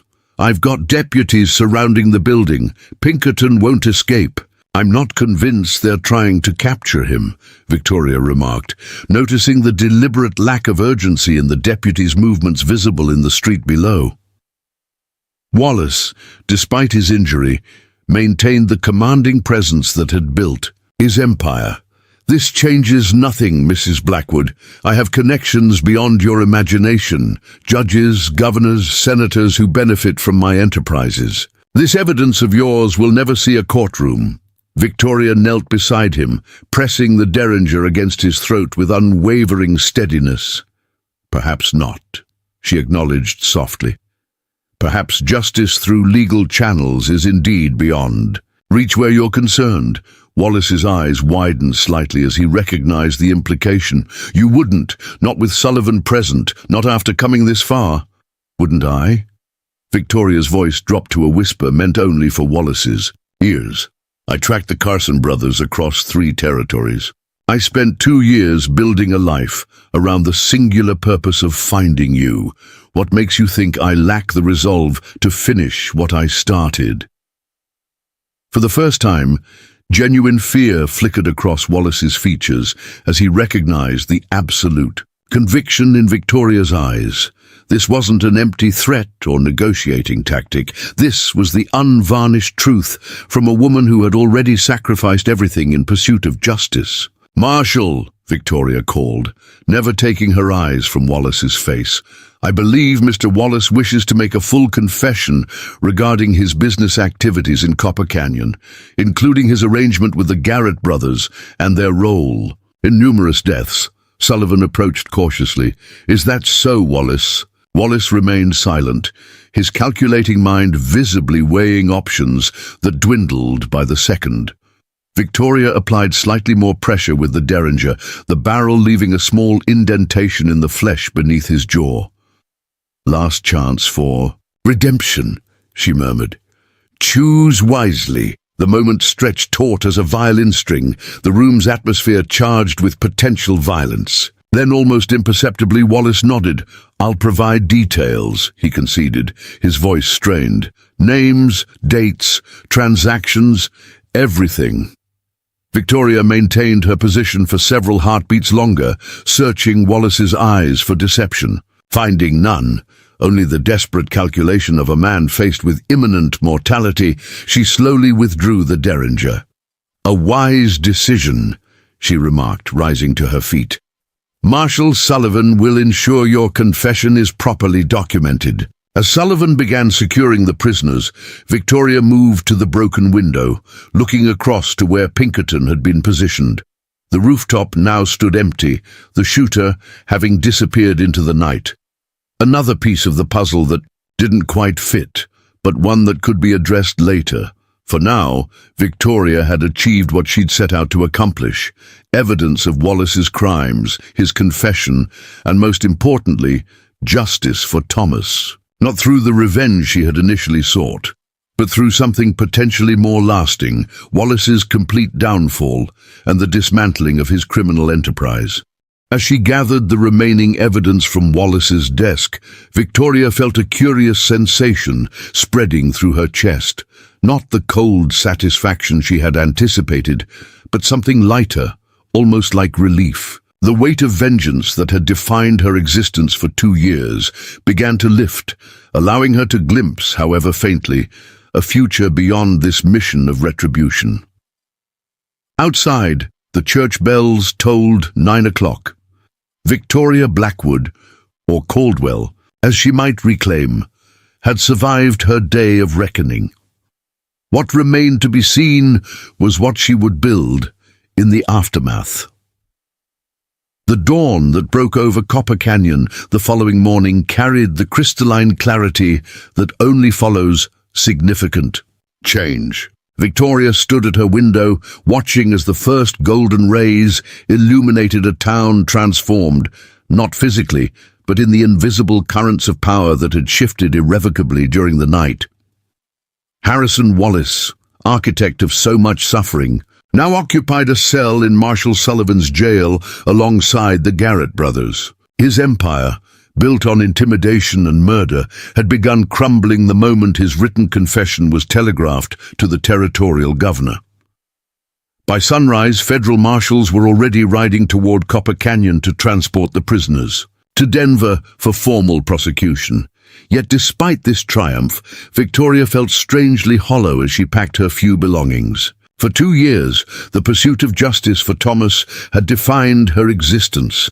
Every decision, every move calculated to bring her closer to this moment. Now that it had arrived, she found herself adrift, uncertain of what might fill the void that vengeance had occupied. A soft knock interrupted her contemplation. Victoria opened the door to find Lucy Holloway, still wearing the mourning veil from the previous night's deception. "I thought you might want this back," Lucy said, offering the folded garment. "It served its purpose admirably." Victoria accepted it with a nod of thanks. "You took a tremendous risk. I'm grateful." "We both did what was necessary," Lucy replied simply. She hesitated, then added, "Father mentioned you've settled your account and collected your things from the saloon. Are you leaving Copper Canyon?" "There's nothing to keep me here," Victoria acknowledged, returning to her packing. "My purpose has been fulfilled." Lucy perched on the edge of the narrow bed, watching Victoria's methodical movements. "And what purpose will guide you now, or do you intend to simply exist?" The question struck with unexpected force. Victoria's hands stilled on the dress she was folding. "I haven't considered much beyond ensuring Wallace pays for his crimes." "That seems a terrible waste," Lucy observed. "To possess such determination and skill, only to lose direction once a single goal is achieved." Victoria turned to face the younger woman, studying her with new interest. Despite her youth, Lucy Holloway possessed a wisdom born of suffering, a clarity that Victoria recognized in herself. "What would you suggest?" Victoria asked, genuinely curious. Lucy smiled faintly. "That depends on whether you're seeking mere occupation or genuine purpose. Anyone can find the former. The latter requires something worth investing your soul into." Before Victoria could respond, another knock demanded attention. This time Marshal Sullivan stood at her threshold, his expression somber, despite the victory. And they had shared. "Mrs. Blackwood," he greeted, hat in hand, "may I have a moment of your time?" Victoria ushered him inside, noting the official-looking documents he carried. "More statements to sign, Marshal?" "Not exactly." Sullivan nodded respectfully to Lucy before addressing Victoria. James Pinkerton was apprehended at the edge of town an hour ago. Victoria raised an eyebrow. I'm surprised he didn't flee immediately, after the shooting. As am I, Sullivan agreed, particularly since he was carrying these. He extended the documents toward Victoria. They were sewn into the lining of his coat. I believe you'll find them interesting.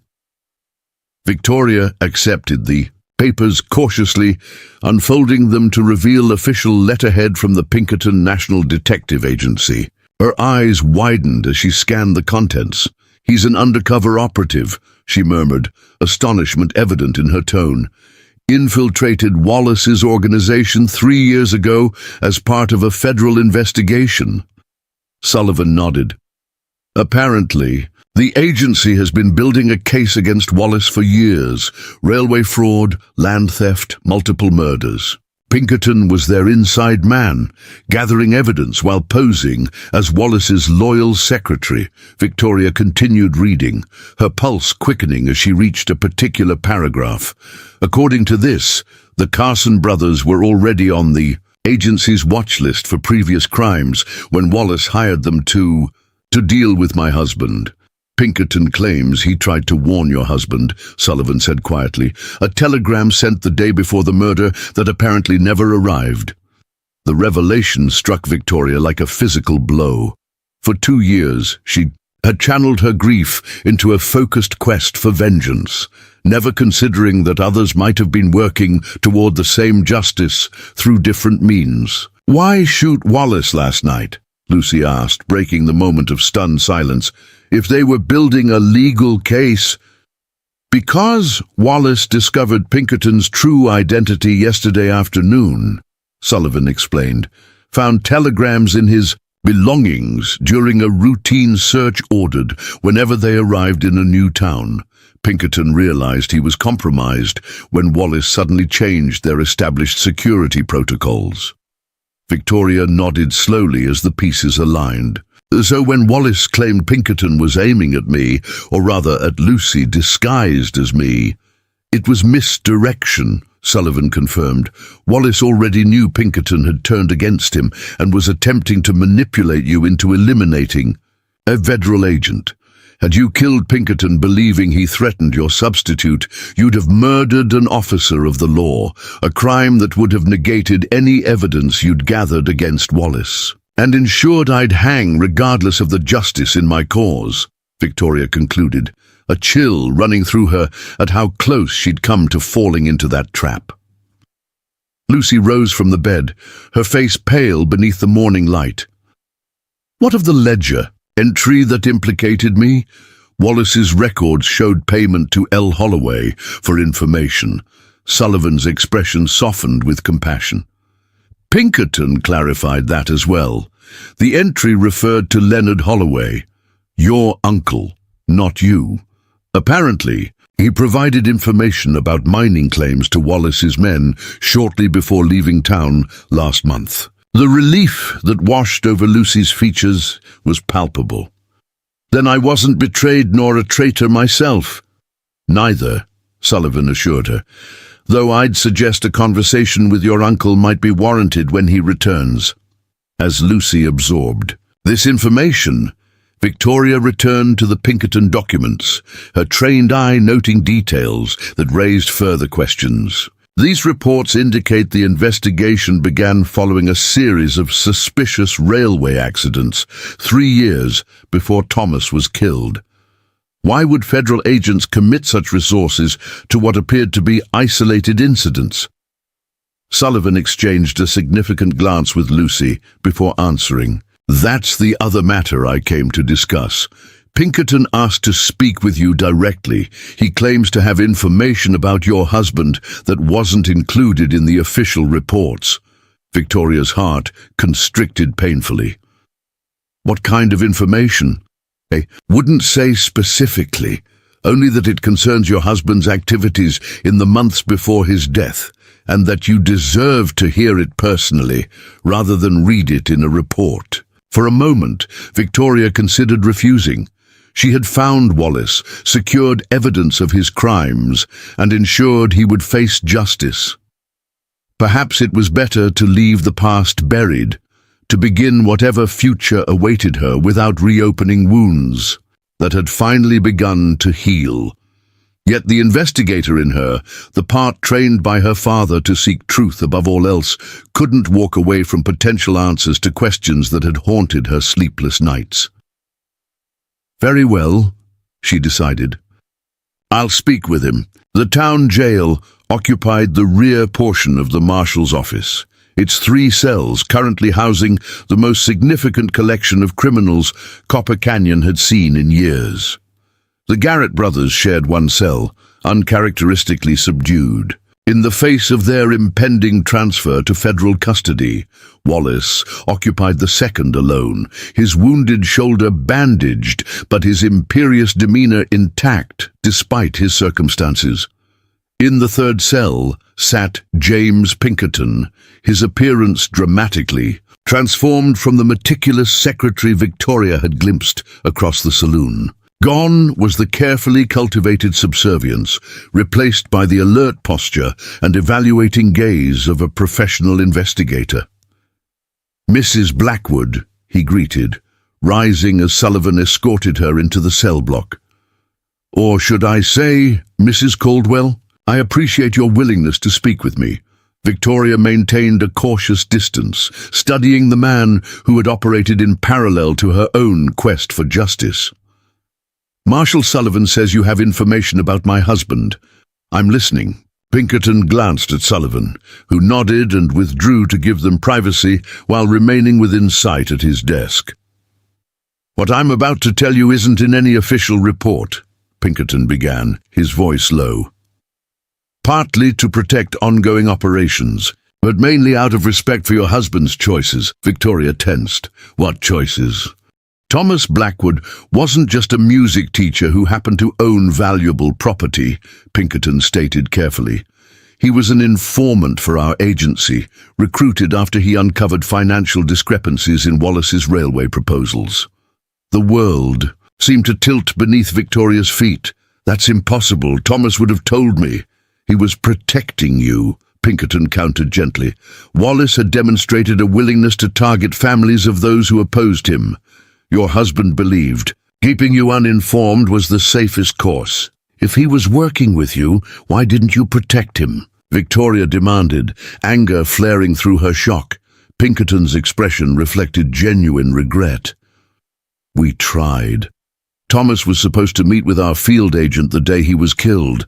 When he didn't appear, the agent went to your home and discovered... He paused, visibly choosing his words. By then it was too late.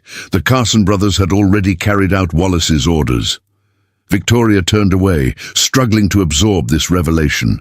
Thomas, her gentle, principled Thomas, had been fighting Wallace's corruption from within while maintaining a facade of ordinary life to shield her. The idea simultaneously broke her heart and filled it with fierce pride. There's more. Pinkerton continued after giving her a moment. The evidence Thomas gathered formed the foundation of our case against Wallace. His notes, financial records, witness statements, all carefully documented and delivered through dead drops to our agents. Why tell me this now? Victoria asked, her voice hollow with emotion. Because you deserve to know your husband was more than a victim, Pinkerton replied simply. He was a hero who gave his life fighting the same corruption you've spent 2 years pursuing, and because his work, combined with your evidence and my testimony, will ensure Wallace never harms another family. Victoria pressed her palm against the cold stone wall, anchoring herself against a tide of conflicting emotions. Did he know? About my father? My background with firearms? Yes, Pinkerton confirmed. It was one reason he kept his activities secret. He feared that if you knew, your instinct would be to protect him directly, putting yourself at risk. A bitter laugh escaped Victoria's lips. He died trying to protect me, and I spent 2 years avenging him by becoming exactly what he feared. You became what was necessary, Pinkerton corrected. Without your persistence, Wallace might have escaped justice entirely. Our investigation had stalled after Thomas's death. We lacked the evidence needed for an indictment, and my position was too junior to access Wallace's confidential files. Victoria turned back to face him, studying his features for any sign of deception, but finding only solemn sincerity. What happens now? To Wallace, to the Garretts? Federal charges for multiple counts of murder, conspiracy, fraud, and corruption, Pinkerton stated with professional satisfaction. Even with Wallace's connections, the evidence is overwhelming. He'll spend the remainder of his life in prison, a fate perhaps more fitting than the quick death you originally sought. The observation struck Victoria with unexpected force. Throughout her pursuit of Wallace, she had envisioned only one form of justice, his death at her hands, mirroring the violence that had taken Thomas from her. Yet now, confronted with the prospect of Wallace facing decades of imprisonment, stripped of power, and forced to live with the consequences of his actions, she recognized a more comprehensive justice than her bullet could have delivered. "And what of me?" she asked quietly. "I've killed 3 men during my pursuit of Wallace. Does your agency intend to add those deaths to its ledger?" Pinkerton shook his head. The Carson brothers died in documented self-defense after initiating conflicts. While your pursuit may have created those situations, you never fired first. Legally, you stand on solid ground. Relief washed through Victoria, though not for the reasons she might have expected. Her concern wasn't for herself.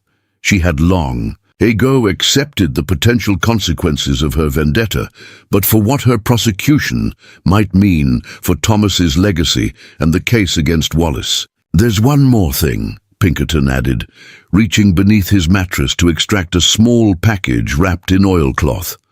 "Thomas left this with our field agent the week before he died, with instructions it be delivered to you if anything happened to him." Victoria accepted the package with trembling hands, carefully unwrapping it to reveal a small leather journal and a sealed envelope bearing her name in Thomas's familiar handwriting. "I'll give you privacy," Pinkerton offered, moving to the far corner of his cell and turning his back. Victoria opened the envelope with reverent care, unfolding the single page inside.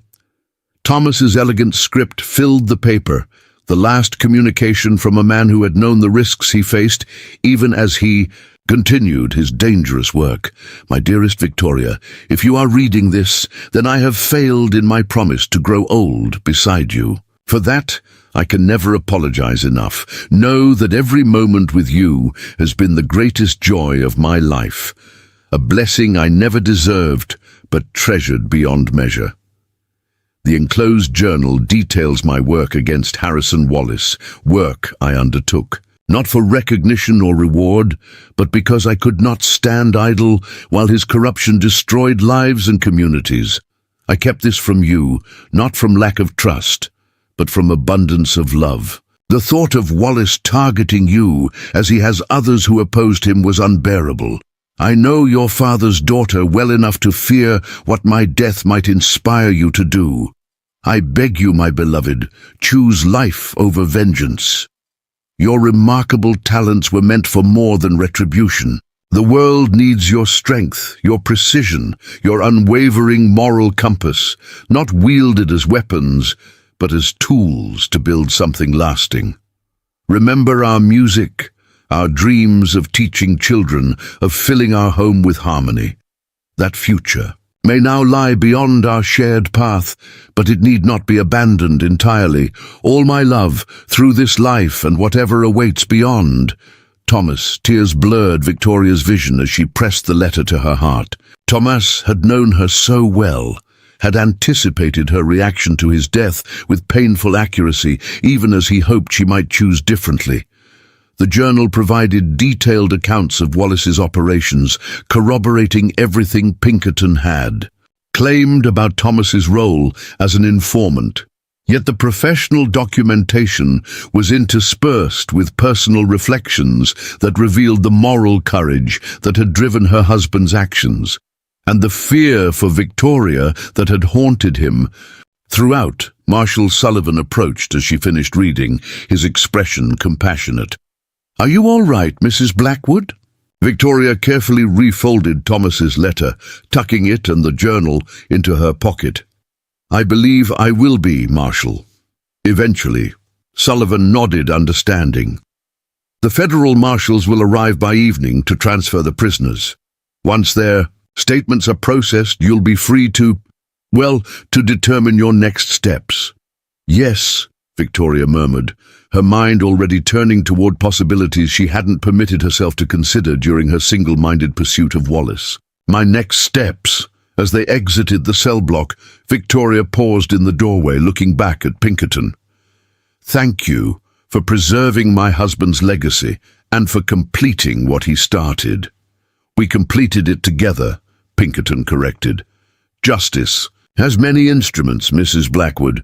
You proved to be one of its most effective." Outside, the morning had advanced, Copper Canyon's residents emerging to continue lives forever altered by the previous night's events. News of Wallace's arrest and the Garrett brothers' capture had spread throughout town, creating an atmosphere of cautious celebration mingled with disbelief. Victoria walked slowly toward the milliner's shop, her path taking her past the Iron Horse Saloon, where Holloway was already sweeping the previous night's debris from the boardwalk. He straightened as she approached, offering an awkward nod of acknowledgement. "Mrs. Blackwood," he greeted hesitantly, "I want to apologize for yesterday, asking you to leave and all. It wasn't right. After you'd been so reliable, you were protecting your livelihood, Mr. Holloway," Victoria replied without rancor. "No apology necessary." The saloon keeper shifted uncomfortably. "Thing is, with all that's happened, folks will be talking for weeks. Might be good for business to have the piano playing again, if you're still interested in the position, that is." Victoria considered the offer, imagining herself returning to the piano bench, resuming the quiet role she had cultivated as cover for her true purpose. The thought no longer fit, like a garment she had outgrown through experience. "I appreciate the offer," she said sincerely, "but I believe my time in Copper Canyon has reached its natural conclusion." Disappointment flickered across Holloway's face. "Heading back east, then?" "I'm not certain yet," Victoria admitted. "For the first time in years, my future isn't dictated by the past." As she continued toward the milliner's shop, Victoria found herself outside Edwin Clark's gunsmith establishment.